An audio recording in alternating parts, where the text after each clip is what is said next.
Students start करते हैं आज का अपना lecture number 2 based on law of thermal conductivity. ठीक, उससे पहले छोटा सा एक रिकॉल करेंगे। रिकॉल में क्या क्या बहुत छोटी छोटी बातें हैं और छोटे समय में हम खत्म कर देंगे। देखिए क्या, एक मेटेलिक रोड था जिसका लेंथ L था। यहाँ पर टेम्परेचर θ1 मान लो, यहाँ पर टेम्परेचर θ2 मान लो। ठीक है, θ1 θ2 T1 T2 कुछ। ठीक है, तो मुझे बताओ टेम्परेचर डिफरेंस कितना है। Delta theta is equal to θ1 minus θ2 होगा इफ θ1 बड़ा हो अगर θ2 से। करेक्ट। फिर हमने कहा कि एक टेम्परेचर ग्रेडियंट नाम की कोई चीज होती है, उसको मैंने डिफाइन किया था ऐसे। ठीक है, टेम्परेचर ग्रेडियंट, उसको मैंने लिखा माइनस के delta theta upon length. Length कितना है, L है तो L लिख देंगे। ठीक है, चलिए अब ये ऐसा माइनस क्या दिखाता है, माइनस ये दिखाता है कि आप इधर से इधर जाएंगे तो टेम्परेचर कम होगा। जैसे यहाँ 60 है, 50 है, तो हाई टेम्परेचर से लो टेम्परेचर हीट ट्रांसफर हो रहा है, तो वो सही है कि टेम्परेचर डिफरेंस है। लेकिन टेम्परेचर ग्रेडियंट में क्या आ जाएगा, माइनस आ जाएगा। बस इतना सा ध्यान रखना। ये भी डेल थीटा क्या है, यही है θ1 माइनस θ2। माइनस आ जाएगा अगर हम टेम्परेचर ग्रेडियंट की बात करते हैं। तो कहाँ पर करते हैं ग्रेडियंट की बात, दो क्रॉस सेक्शन लेके करते हैं, बीच का लेंथ अगर क्या हो डेल्टा एक्स, क्या लिख देंगे, डेल्टा। ठीक है, तो ये थी पुराने समय की बातें। ठीक है, जो हमने पुराने जमाने में पढ़ ली थी। अब हम पढ़ने वाले हैं आज लॉ ऑफ थर्मल कंडक्टिविटी, या फिर जिसे हम कहते हैं लॉ ऑफ कंडक्शन। तो ब्रैकेट में इसके लिख लेना, इसे लॉ ऑफ कंडक्शन भी कहते हैं। बहुत ही आसान है, इसके ऊपर न्यूमेरिकल करेंगे, छोटा ही लेकर रखेंगे। चलिए, तो इसको ब्रैकेट में लिखने का कि इसे लॉ ऑफ कंडक्शन भी कहते हैं या फिर लॉ ऑफ थर्मल कंडक्टिविटी भी कहते हैं।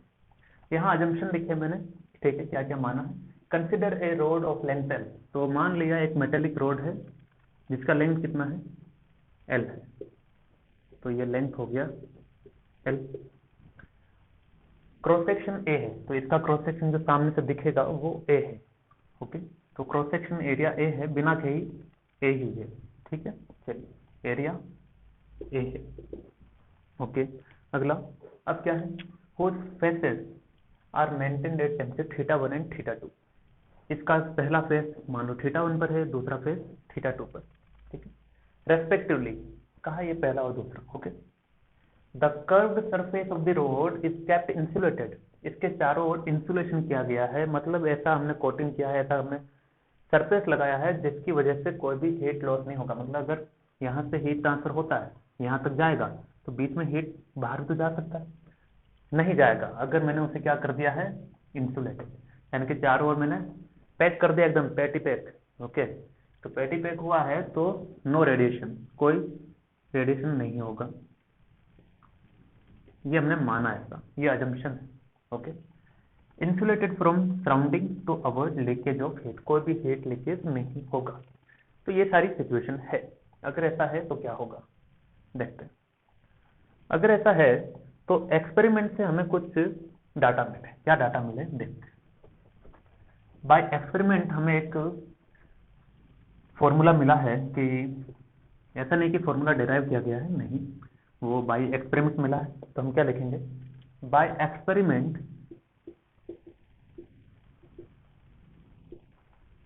वी कम टू नो, यानी कि हमें ऐसा पता चला क्या, सबसे पहली बात, अगर θ1 बड़ा है θ2 से, there must be heat transfer. ठीक है, तो हीट ट्रांसफर यहां से होगा, यहां जाएगा। करेक्ट, जितना हीट इधर से गया उतना ही हीट बाहर मिलेगा। क्यों, क्योंकि नो रेडिएशन, किसी तरह का लॉस नहीं हो रहा। ठीक, तो उसने कहा, जिसने भी ऐसा एक्सपेरिमेंट किया था साइंटिस्ट ने, कि जो Q जो हीट है, that is the Q is directly proportional to area A। ठीक है, उनका पहला ऑब्जर्वेशन क्या था कि जो ये हीट है वो डायरेक्टली प्रोपोर्शनल होगा किसके, एरिया के। जितना बड़ा एरिया होगा, जितना बड़ा एरिया है, उतनी ही ज्यादा हीट अंदर घुसेगी, उतनी ही ज्यादा हीट मिलेगी। सही, सही है। ओके, उसने कहा दूसरा, Q is directly proportional to θ1 minus θ2। Temperature difference के क्या होगी, डायरेक्टली प्रोपोर्शनल होगी। तो जितना ज़्यादा टेम्परेचर डिफरेंस उतनी ज़्यादा heat again. Okay, Q is directly proportional to time, जितने टाइम के लिए ट्रेवल होगी, जितने टाइम के लिए हीट पास हो रही है उतनी ज़्यादा हीट हमें मिलेगी। चलिए, तो टाइम T की ये प्रोपोर्शनल होगी। चलो, और चौथा ये था कि ये लेंथ की क्या होगा, इनवर्सली प्रोपोर्शनल होगा। ठीक, ये चारों चीजें हमें पता चली एक्सपेरिमेंट से। So from equation 1, 2 and 3, 1, 2, 3 and 4, क्या मैं ऐसा लिख सकता हूं, क्या Q is directly proportional to A, θ1 minus θ2 time T upon length L? बताओ, कोई दिक्कत नहीं। ऐसा लिखा जा सकता है कि जो प्रोपोर्शनल है उन्हें ऊपर लिख दिया, जो इनवर्स है नीचे लिख दिया। सही। अब इसके बाद ये है कि यहाँ पर प्रोपोर्शनलिटी का साइन अगर हटाएंगे तो कोई कांस्टेंट आना चाहिए, जैसा कि हम जानते हैं यूनिट एंड डायमेंशन से कि प्रोपोर्शनलिटी साइन को हटाएंगे तो कोई कांस्टेंट आएगा तो लेकर भी आएंगे। तो इस साइन को हमने हटाया तो यहाँ पर एक कांस्टेंट आता है K A θ1 minus θ2 into T upon L. ठीक, Q क्या है यहाँ पर, Q is the amount of heat, Q amount of heat. A क्या है, एरिया है, क्रॉस सेक्शन एरिया, कौन सा एरिया है ये, क्रॉस सेक्शन। ओके, θ1 माइनस θ2 क्या है, टेम्परेचर डिफरेंस,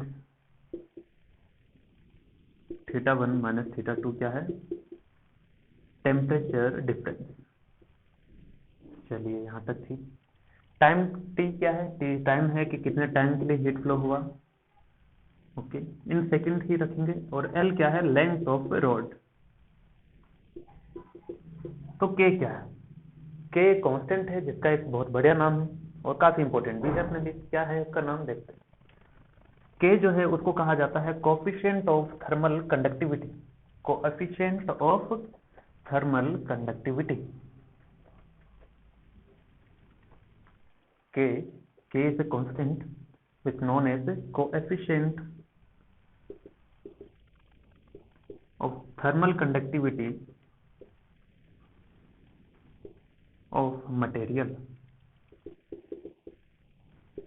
कौन सा मटेरियल, ये मेटेलिक रॉड का, ठीक है, जिस मटेरियल से बना है, ये उसका कांस्टेंट उसके लिए डिफाइन होता है कुल मिलाकर के।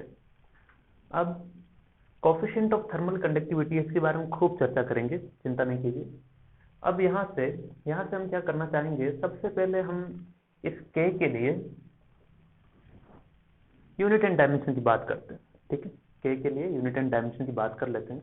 उसके बाद हम इसके फिजिकल सिग्निफिकेंस की बात करेंगे कि हाँ ये इन रियल प्रैक्टिकल लाइफ में क्या डिनोट करता है, क्योंकि रटना तो हमें है नहीं, हमें समझना है। तो यहाँ से K का हम वैल्यू निकालने की कोशिश करते हैं, Q into L upon area θ1 minus θ2 multiplied by time is equal to K, coefficient of thermal conductivity. सबसे पहले हम कोशिश करेंगे यूनिट लिखने की। ठीक है, तो Q की अगर हम बात करें तो ये हीट है और हीट को मेजरमेंट कर सकते हैं हम कैलोरी में। करेक्ट। लेंथ को सेंटीमीटर में। ठीक है, एरिया सबसे पहले मैं सीजीएस में लिखना, सेंटीमीटर स्क्वायर एरिया। θ1 माइनस θ2 ये टेम्परेचर होगा, दैट मीन्स डिग्री सेल्सियस, और टाइम क्या होगा, सेकेंड। ठीक है, अब सेंटीमीटर से सेंटीमीटर कट गया, यानी कि calorie upon centimetre multiplied by degree Celsius multiplied by second. इससे हम कहेंगे सीजीएस यूनिट। क्या कहेंगे, it's a CGS unit. Correct. चलिए, तो ये हो गया अपना सीजीएस यूनिट हो गया। चलो यहाँ तक लिखो, हो गया। अब इसके बाद क्या करते हैं कि K equal to calorie upon centimetre degree Celsius second. अब यहाँ पर एक दिक्कत है क्या कि सीजीएस में हम समझते हैं कि ये क्या होती है, अर्ग होती है ना, हीट मतलब एनर्जी का यूनिट क्या होता है, एमकेएस में जूल, उसके बाद सीजीएस में अर्ग। ठीक, तो इसे सीजीएस भी कहते हैं, या फिर ज़्यादा बेहतर होता है इसे प्रैक्टिकल यूनिट कहना। क्या कहना, प्रैक्टिकल यूनिट कहना। बस हम इसे यूज करते हैं फॉर प्रैक्टिकल पर्पस। ओके, चलिए अब इसके बाद अगर मैं इसको किसी और फॉर्म में कन्वर्ट करना चाहूँ इसी यूनिट को, तो क्या करेंगे? कैलोरी जहां पर भी आप उसे प्रैक्टिकल यूनिट कह सकते हैं, कोई इसमें दिक्कत नहीं है। ठीक है, अब K इक्वल टू इसी में कैलोरी अपॉन सेंटीमीटर की जगह अगर मीटर हो, डिग्री सेल्सियस हो और सेकंड हो, तो देखो मीटर है मतलब एमकेएस होना चाहिए था, लेकिन कैलोरी भी तो एमकेएस में नहीं आती है, तो अगेन इसे क्या नाम दे देंगे? ये भी क्या है? प्रैक्टिकल यूनिट है। ओके, चलिए अब अगर ऐसा होता कि हीट क्यू को हम जूल में ले लेते, किसमें ले लेते? कैलोरी की जगह अगर जूल लेते हैं, ठीक है, और सेंटीमीटर की जगह मीटर लेते हैं, इनटू डिग्री सेल्सियस, और डिग्री सेल्सियस की जगह क्या ले लिया? केल्विन ले लिया, और इनटू सेकंड। अब ये क्या बन गया है? ऐसा सिस्टम बन गया, यानी कि एमकेएस को ऐसा है क्योंकि टेम्परेचर लिया केल्विन में, ये मीटर में, ये जूल में, सही है ना? तो एमकेएस को या फिर ऐसा है, कोई दिक्कत नहीं। जूल पर सेकंड क्या होता है? Watt power. जूल पर सेकंड क्या होता है? पावर।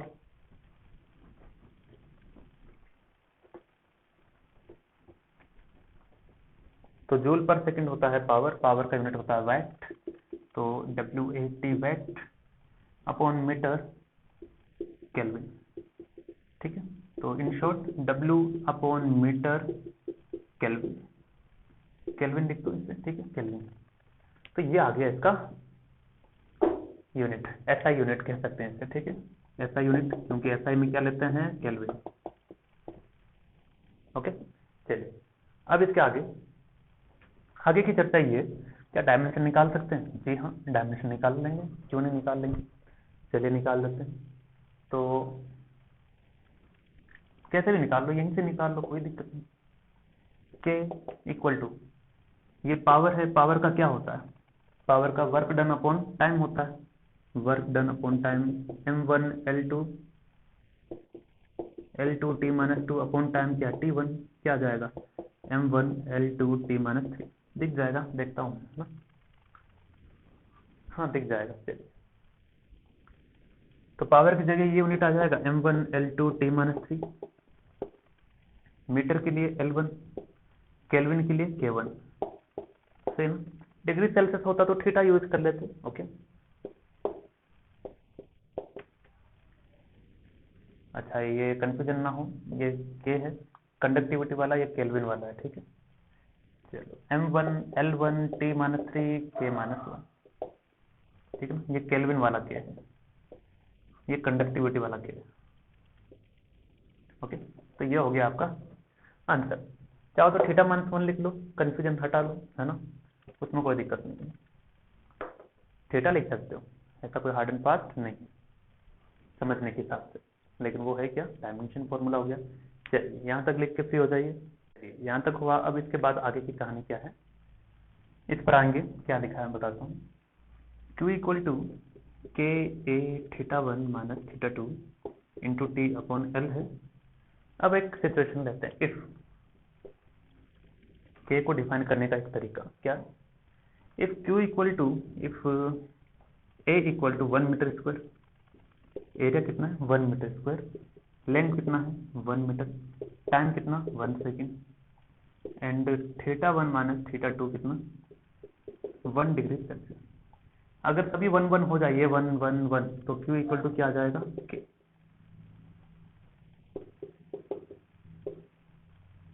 तो इसका एक डेफिनेशन बनाया हमने, क्या? Thermal conductivity of a material, ठीक है, thermal conductivity of a material is the amount of heat flow per second through a metallic rod of length 1 metre, जिसका लेंथ कितना हो? 1 मीटर, जिसका क्रॉस सेक्शन कितना हो? 1 मीटर स्क्वायर, और जिसका टेम्परेचर डिफरेंस कितना हो? 1 डिग्री सेल्सियस। तो उसे क्या, थर्मल कंडक्टिविटी, है ना, यानी कि ये था थर्मल कंडक्टिविटी, हीट जो फ्लो हो रहा है उसके इक्वल होगा अगर वो हीट 1 सेकंड के लिए उस रॉड में फ्लो करती है जिसका लेंथ 1 मीटर है, जिसका क्रॉस सेक्शन 1 मीटर स्क्वायर है, ठीक है।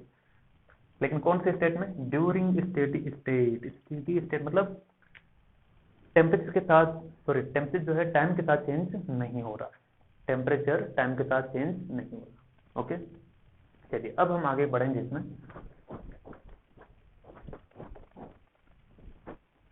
एक बढ़िया सा सवाल कर लेते हैं यहाँ पर, छोटा सा। क्या है?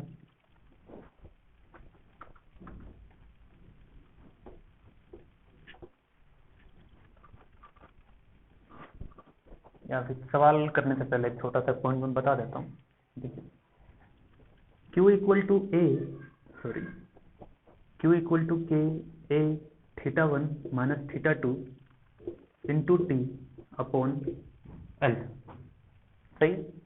ये किसके लिए था? ये एक मेटेलिक रोड के लिए है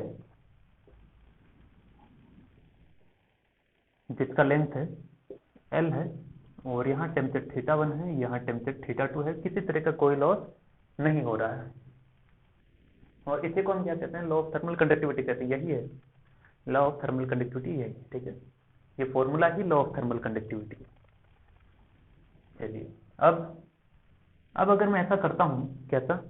इसमें ऐसा कर लेते हैं कि ऐसा करना चाहिए कि अगर मैं टाइम टी को यहाँ नीचे ले आऊँ, कोई दिक्कत नहीं। क्या दिक्कत? के A θ1 minus θ2 upon L, correct. तो ऐसा कुछ याद आ रहा है क्या? Q अपॉन टी, यहाँ पर ये Q क्या है? हीट है, और यहाँ पर ये स्मॉल q अपॉन टी अगर मैं लेता हूँ, ये चार्ज था। रेट ऑफ चार्ज फ्लो क्या होता था? करंट। क्या होता था? करंट। कौन सा करंट? Electric current. सही है ना? इसे हम क्या कहते थे? इलेक्ट्रिक करंट कहते थे। लेकिन इसका यहां से क्या लेना देना? यहां से लेना देना कुछ ऐसा है, ये है रेट ऑफ चार्ज फ्लो। ये क्या है? Rate of charge flow. Rate of charge flow, rate of charge flow. ऊपर चार्ज था तो रेट ऑफ चार्ज फ्लो, ऊपर क्या है? हीट है, तो क्या आ जाएगा? Rate of heat flow. इसे क्या कहेंगे? रेट ऑफ हीट फ्लो कहेंगे। रेट ऑफ हीट फ्लो, यहां पर इलेक्ट्रिक करंट का सिंबल होता था I, यहां पर रेट ऑफ हीट फ्लो को भी एक सिंबल दिया गया है, दैट इज दी H, ठीक है। तो इसको क्या कोई करंट कहेंगे? जैसे यहाँ इलेक्ट्रिक करंट कहते हैं, हाँ यहाँ भी कहते हैं। इसको कहा जाता है बच्चों हीट करंट। क्या कहते हैं? Heat current. यानी कि H equal to K A θ1 minus θ2 upon L, ठीक है। ये हुआ हीट करंट का फॉर्मूला। तो ये दिमाग में छाप लेना, Q अपॉन टी मतलब rate of heat flow is known as a heat current, rate of heat flow is known as a heat current, rate of charge flow is known as a electric current, ठीक है। ये सारी कहानी जो हम पढ़ रहे हैं किसके लिए? स्टेडी स्टेट में ही पढ़ रहे हैं, ठीक है ना।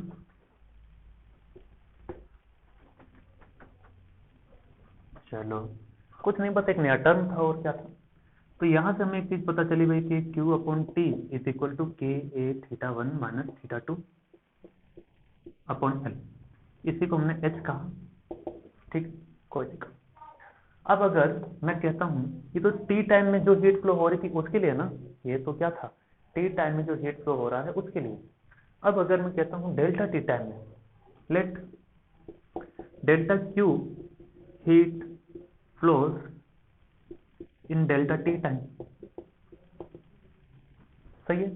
तो क्या आ जाएगा? It's delta Q upon delta T is equal to K A θ1 minus θ2 upon, सही, ये भी सही है। अब इसे अगर डिफरेंशियल फॉर्म में लिख दूं, जैसे आपने पढ़ा होगा delta y upon delta x, ये क्या है? Rate of change of y with respect to x, rate of change of y with respect to x, okay. यहाँ था ये rate of change of y with respect to x, है ना। तो अगर डेल्टा एक्स बहुत छोटा हो, if delta x is very small, if delta x is very small. तो इसे क्या लिखते थे, dy/dx, ऐसा लिख सकते है ना, डिफ्रेंसिएशन की फॉर्म में, डिफ्रेंसिएशन की फॉर्म में, यानी इसको ऐसा भी लिखा जा सकता है dq/dt is equal to ka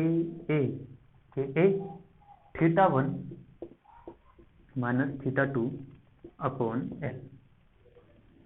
correct, ये भी सच है। ओके, सच है तो सच की बात अपने साथ क्या है। अब इसमें यह है ऐसा कि इसको अगर टेम्परेचर ग्रेडियंट की फॉर्म में लिखा तो ऐसा लिख दे dq/dt is equal to minus आ जाएगा केवल ka delta theta upon l। सही है, डेल्टा थीटा अपॉन l लिखें या डेल्टा x लिख दें, डेल्टा x लिख देते हैं। क्यों, क्योंकि डेल्टा x क्या है, दो क्रॉस सेक्शन के बीच का लेंथ है। ठीक है, ये डेल्टा x। ठीक, तो अगर टेम्परेचर ग्रेडियंट की फॉर्म में लिखेंगे तो माइनस आ जाएगा और delta theta upon delta x. तो ये यहां पर हम शो कर देंगे, ये क्या है, टेम्परेचर ग्रेडियंट। तो ये डिफरेंट डिफरेंट फॉर्म है बस फॉर्मूले की, और कुछ नहीं। ये कब यूज करना है, in case of non steady heat flow. ठीक है, नॉन स्टेडी हीट फ्लो मतलब जो टेम्परेचर है वो टाइम के साथ चेंज होगा और पोजीशन के साथ ही। और ये सब कब यूज करने हैं, in case of steady state. ठीक है, तो ये वाला स्टेडी स्टेट में, ये वाला भी स्टेडी स्टेट, ये वाला भी स्टेडी स्टेट, ये वाला भी स्टेडी। जहां केवल टेम्परेचर ग्रेडियंट दिखा दिया है वो है नॉन स्टेडी हीट फ्लो के लिए। इतनी बात क्लियर।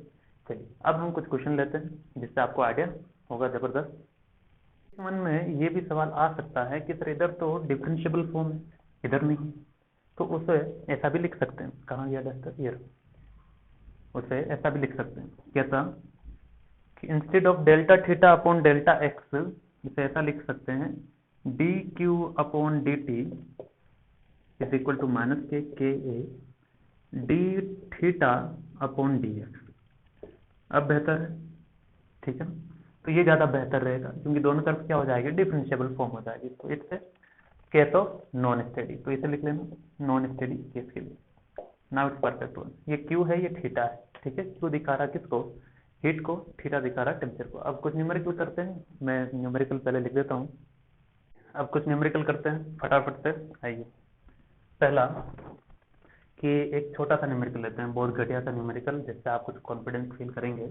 मान लीजिए एक मेटेलिक रोड है, ठीक है, इसका टेम्परेचर है 80, इसका है 50, लेंथ है 2 मीटर, और इसके लिए, इस मेटल के लिए के दिया है 0.05, जो भी ये दिया। Calorie upon metre degree Celsius second, ये इसका यूनिट चाहिए। खुश हो, चलिए अब इसके आगे क्या पूछा है, सीधा सवाल है, बताओ भाई हीट कितना फ्लो हो रहा है। कर दें, एरिया देना पड़ेगा, एरिया ले लो 2 metre square. Q equal to क्या होता है, K A theta 1 minus theta 2 into T upon L. T भी चाहिए होगा, मान लो टी इक्वल टू 5 सेकंड के लिए फ्लो हो रहा है, तो हीट बताना है। तो क्यू इक्वल टू क्या आ जाएगा, के कितना 0.05, ए कितना 2, थीटा कितना theta 1 minus theta 2, 80 minus 50 30 into time कितना हुई 5 अपॉन एल कितना 2। तो इसको सॉल्व कर लेंगे, वो आपका आंसर है। ठीक है, करवा दें थोड़ा बहुत। चलो 100 नीचे, 0 से 0 कैंसिल, 2 से 2 कैंसिल, 2 5 टू जा 10। चलिए हो गया, खत्म हो गया। 15/2 7.5 समथिंग आएगा। ठीक है, कैलोरी। कैलकुलेशन देख लेना, हो सकता है मिस्टेक रही हो कैलकुलेशन, बाकी सारी चीजें फॉलो की।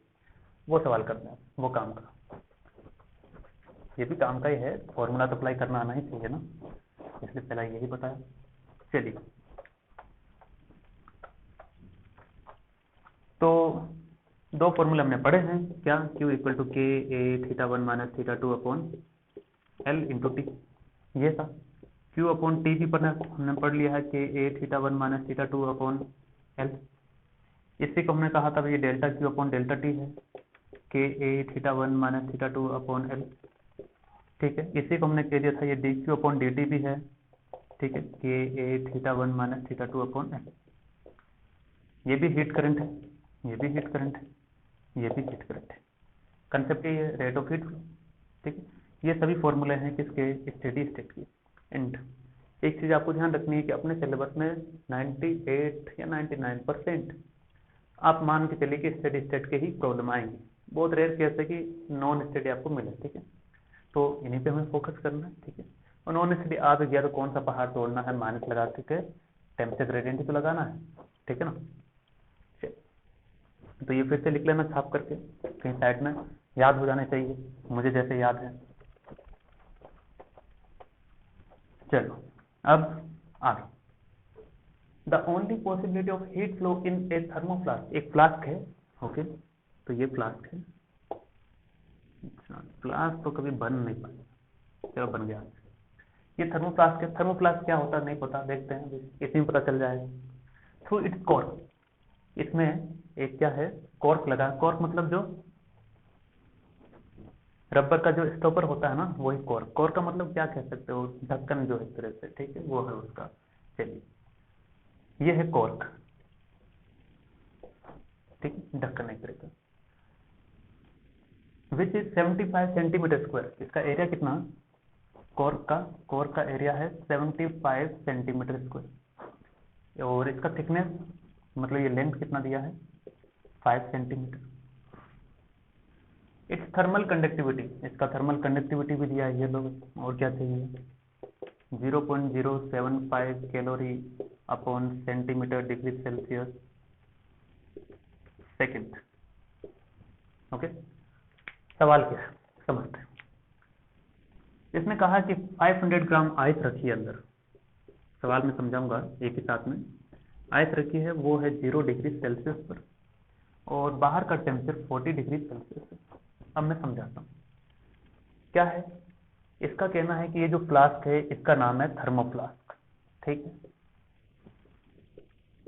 इस थर्मोफ्लास्क के बाहर का टेम्परेचर है 40, इसके अंदर हमने एक रखी है आइस जिसका टेम्परेचर है 0 डिग्री सेल्सियस और उसका मास है 500 ग्राम, ओके। अब उसने कहा है कि भाई इतना तो पता चल गया कि यहाँ टेम्परेचर ज्यादा है, यहाँ टेम्परेचर कम है, so there will be a heat transfer from high temperature to low temperature. लेकिन वो हीट ट्रांसफर किसके थ्रू हो रहा है, इस मटेरियल के थ्रू हो रहा है, यानी कि बीच में ये मटेरियल है जिसका लेंथ कितना 5 सेंटीमीटर, इसका क्रॉस सेक्शन कितना, ये क्रॉस सेक्शन 75 सेंटीमीटर स्क्वायर, ठीक है। तो ये क्या बन गया, एक मेटेलिक रोड की तरह नहीं बन गया, जिसका लेंथ इतना है, क्रॉस सेक्शन इतना है, और हीट यहाँ से एंटर करेगा, यहाँ से निकल जाएगा, सही है। इसका थर्मल कंडक्टिविटी भी दिया है। तो पूछा क्या है, इसने कहा है how long will 500 gram of ice at 0 degree Celsius in the thermoflask take to melt. यानी कि हीट यहाँ से यहाँ आ रही है, तो हीट मिल रही है किसको, आइस को। हीट ये एब्जॉर्ब कर रहा है, तो ये हीट एब्जॉर्ब कर रहा है, खुद का टेम्परेचर बढ़ाएगा बढ़ाएगा बढ़ाएगा। तो 0 डिग्री सेल्सियस पर तो ये क्या था, आइस में था, टेम्परेचर बढ़ा तो क्या होगा, वाटर में कन्वर्ट हो जाएगा। हीट मिली तो क्या हो जाएगा, वाटर में कन्वर्ट हो जाएगा। तो उसने कहा है कि उसको वाटर में ही कन्वर्ट करना है, लेकिन टेम्परेचर क्या रखना है, 0 ही रखना है। तो सबसे पहले उसका काम है कि आइस को जो 0 डिग्री सेल्सियस पर है, जिसका मास 500 ग्राम है, उसको कन्वर्ट करना है वाटर में at the same temperature 0 degree Celsius. बताओ कितनी हीट चाहिए मुझे, रिक्वायर्ड हीट। टेम्परेचर चेंज नहीं हुआ, that means the latent heat m कितना 500 ग्राम, और L दिया है, latent heat of ice given है, दैट इज द 80। कितना हो गया भाई, 8 5 जब 40,000 कैलोरी, इतना हीट रिक्वायरमेंट है। अब ये देता कितना है वो देखेंगे, ठीक है, देता कितनी है वो देखेंगे। और हाउ लॉन्ग मतलब टाइम पूछा है, कितना टाइम लगेगा इससे, ठीक है। तो देखते हैं कितना टाइम लगेगा, क्या कहती है इसकी दिन दुनिया।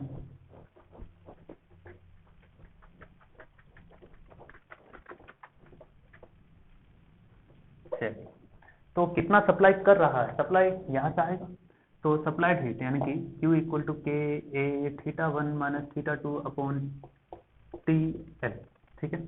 तो अब इसके आगे Q इक्वल टू के कितना बच्चों, के है 0.0075, के है 0.00 सॉरी 0.075 कैलोरी पर centimetre degree Celsius second. Unit का खास ध्यान रखना, ये सेंटीमीटर में दिया है, बाकी सारे डाटा सेंटीमीटर में होने चाहिए, है भी। एरिया कितना 75, थीटा कितना 40 minus 0, high temperature minus low temperature, तो 40 माइनस 0 इंटू टाइम वही तो निकालना है, इंटू एल, एल कितना 5। तो ये इतना सप्लाई मिल रहा है, ये सप्लाई है, ये डिमांड है, ये रिक्वायरमेंट है। तो जब ये सप्लाई कुछ टाइम तक मिलेगी, कंटिन्यूसली मिलती रहेगी 10 मिनट या 15 मिनट तक, तभी पिघल जाएगा। तो वही उसने पूछा कितने समय तक, तो दोनों को क्या कर देंगे इक्वल, वेरी सिंपल है ना, तो कर देते हैं।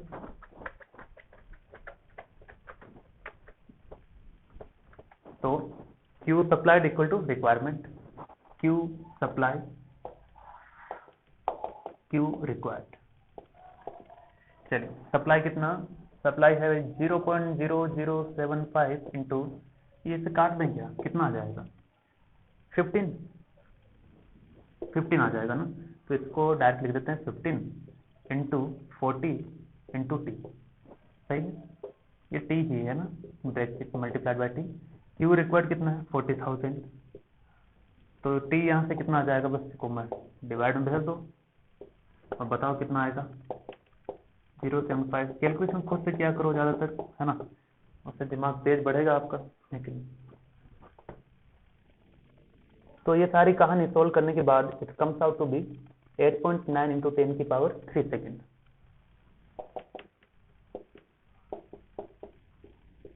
ये इतना आता है, ठीक है। चाहे तो इसको आवर्स में कन्वर्ट कर सकते हैं, कितना आ जाएगा आवर्स में, ये आ जाएगा आपका 2.47 आवर्स, ठीक है, 2.47 आवर्स, 2.5 घंटे के आसपास लगेंगे इसी रेट से अगर हीट आती रही तो, ठीक है। चलिए अगला करते हैं।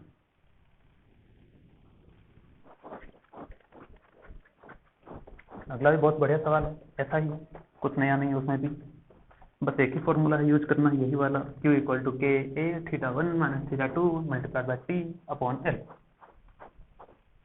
चलो करते हैं यूज। सवाल पढ़ो, a room at 20 degree Celsius, एक कमरा है, तो कमरा तो होना ही चाहिए, है कि नहीं, ना रहेंगे का। A room at 20 degree Celsius is heated by a heater, तो इसके अंदर एक हीटर है जो हीट देगा, हीट दे रहा है, चारों ओर देगा, मैं किसी एक जगह दिखा दे रहा हूँ, ये देखिए चारों ओर दिखा देते, ठीक। अब a room at 20 degree Celsius is heated by heater of resistance, इसका रेजिस्टेंस कितना है 20 ओम है, तो ये हीट वगैरह हटा करके मैं रेजिस्टेंस लिख देता हूँ, इसका हीटर कितना, रेजिस्टेंस कितना है 20 ओम है, ठीक। कनेक्टेड टू 200 वोल्ट मेन, तो दीवार में किसी जगह सप्लाई मिल रही होगी इसे, तो सप्लाई दे देते हैं, ठीक है, सप्लाई मिल रही है 200 volt supply, okay. sorry, the 200 volt means the temperature is uniform throughout the room and the heat is transmitted through a glass window, यानी कि अब क्या है, पूरे रूम का टेम्परेचर 20 डिग्री सेल्सियस ही है, कहीं पर भी देखो आप, ठीक। अब क्या हुआ, अब इसने कहा कि heat is transmitted through a glass window, मतलब रूम के अंदर कहीं ग्लास विंडो भी है, तो विंडो है तो ग्लास विंडो दिखा देते हैं, ठीक है, ये glass window,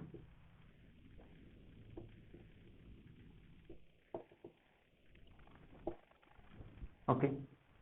of the area, इसका एरिया कितना 1 मीटर स्क्वायर, और थिकनेस यानी कि लेंथ कितनी 0.2 centimetre, okay. Calculate the temperature outside, यानी कि यहां पर टेम्परेचर कितना होगा वो बताना है। सवाल को अब एक साथ समझते हैं। एक कमरा है जिसका टेम्परेचर 20 डिग्री सेल्सियस, कब, जब एक हीटर जिसका रेजिस्टेंस 20 ओम है, जिसको सप्लाई मिल रही थी 200 वोल्ट, वो हीट जनरेट कर रहा है, तो हीट इसे मिल रही थी, इसी वजह से इसका टेम्परेचर कितना 20 है। लेकिन उसने कहा कि हीट जो है वो ट्रांसमिट हो रही है बाहर, सही है। ट्रांसमिट तभी हो सकती है जब अंदर का टेम्परेचर ज़्यादा हो, है ना, और बाहर का कम हो, सही है। यानी कि टेम्परेचर कम रहा होगा या ज़्यादा रहा होगा, सही है। तो ये θ2 मान लेते हैं और ये θ1 है अपना, ठीक है, higher temperature to low temperature. अब इसमें ये टेम्परेचर फाइंड करना है और भी कुछ डाटा गिवन है। डाटा क्या गिवन है वो मैं लिख देता हूँ। थर्मल कंडक्टिविटी इसमें गिवन है, it's given as 0.2 calorie per metre degree Celsius, है ना। थर्मल कंडक्टिविटी कितना, 0.2 calorie per metre degree Celsius.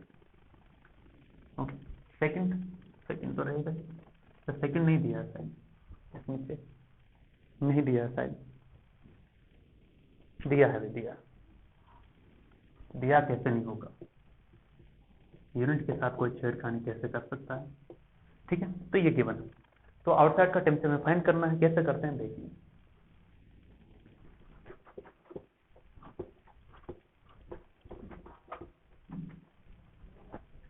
तो देखें क्यू कितनी जा रही है, हीट कितनी जा रही है, हीट ट्रांसमिटेड थ्रू विंडो,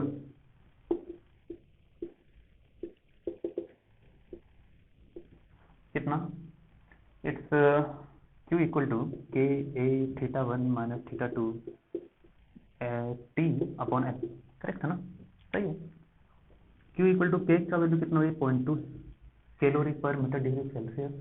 तो ये देखो मीटर में है, ये मीटर में है, तो क्या करेंगे, सबको मीटर में बदलो, ये भी मीटर में बदल लो,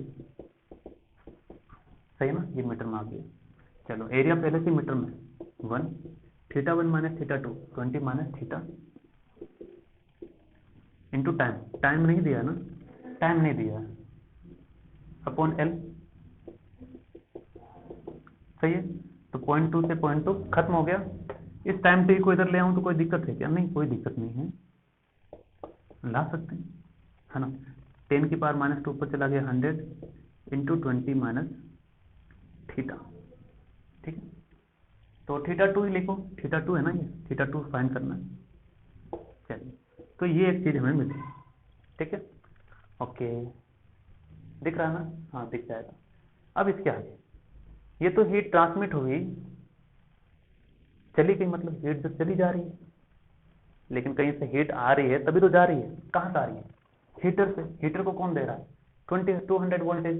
तो हीट जनरेटेड बाय हीटर,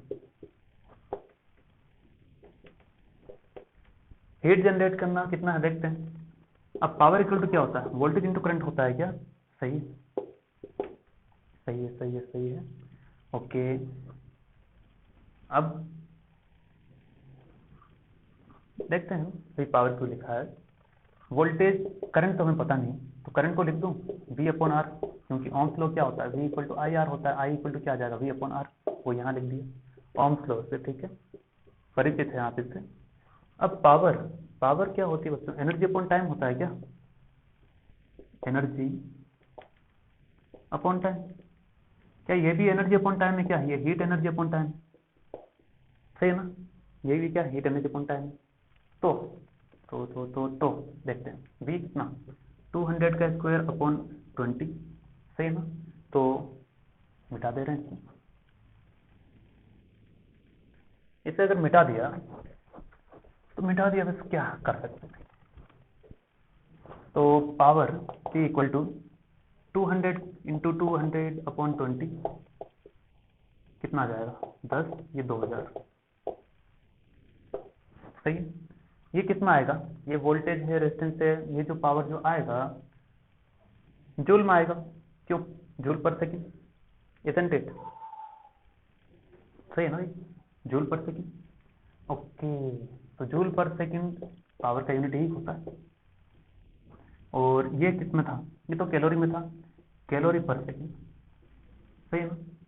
तो देखो सबसे पहले क्या करते हैं, दोनों को कैलोरी कैलोरी में ले आते हैं। तो 1 कैलोरी इक्वल टू 4.2 जूल, है ना, 1 कैलोरी इक्वल टू 4.2 जूल। तो अगर कैलोरी को जूल में कन्वर्ट करते हैं 4.2 से मल्टीप्लाई करो, अगर जूल को कन्वर्ट करना है कैलोरी में तो 4.2 से डिवाइड करेंगे। क्यों कर रहे हैं थोड़ी देर में पता चल जाएगा।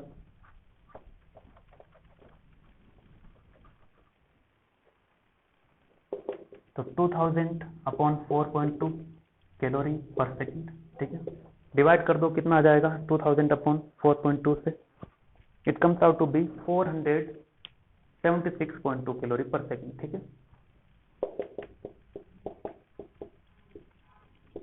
कितना आएगा पावर, सही है ना। तो पावर है मतलब क्या है, ये एनर्जी अपॉन टाइम ही है ना, सही है ना। एनर्जी अपॉन टाइम मतलब कितना हीट जनरेट हुआ पर टाइम, ये भी क्या क्यू बाई टी, ये भी क्या है क्यू बाई टी, दोनों चीजें क्या है इक्वल है। या फिर ऐसे समझो, ये सप्लाई देने वाला ये लेने वाला दोनों क्या होंगे इक्वल होंगे। चलो इक्वल होंगे तो इक्वल कर दो और खेल खत्म कर दो।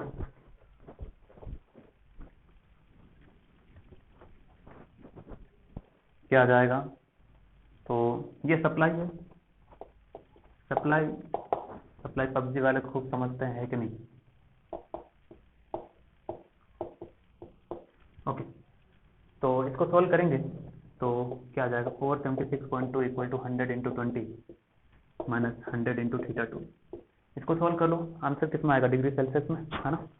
तो answer comes out to be 15.24 degree Celsius, ठीक है।